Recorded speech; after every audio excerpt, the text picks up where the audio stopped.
আলহামদুলিল্লাহ, যুদ্ধে যেতেও রাজি।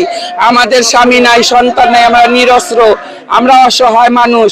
আমাদের সরকার পাঠালে যদি ফিলিস্তিনের উপকার হয়, ফিলিস্তিনের মা বোনদেরকে বাচ্চাদেরকে বাঁচাতে পারি, বাচ্চাদের বাঁচাতে গিয়ে যদি আমাদের জীবন বিপন্ন হয়ে যায়। বিশ্ব যখন নেমে গিয়েছে আমরা বসে থাকবো না, আমরাও নেমে গিয়েছি রাস্তায়। আজকে আমাদের পিছু কোনো টান নেই, আমরা জীবন দিতে শহীদ হওয়ার জন্য আমরা প্রস্তুত।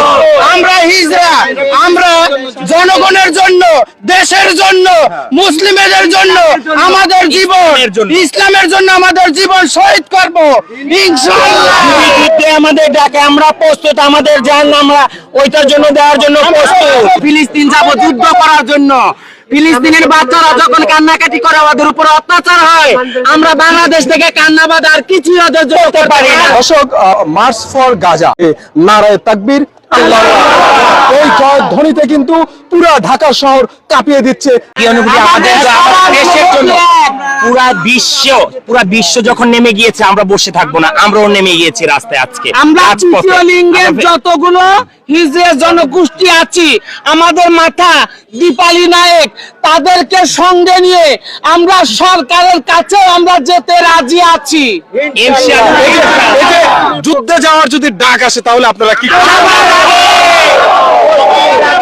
আমরা প্রস্তুত, যদি যুদ্ধে আমাদের ডাকে আমরা প্রস্তুত, আমাদের জান আমরা ওইটার জন্য দেওয়ার জন্য প্রস্তুত।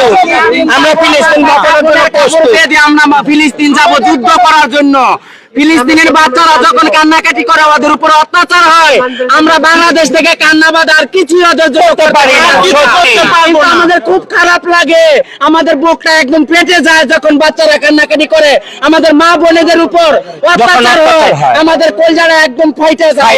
আমরা এটা ছাড়া কিছুই করতে পারি না।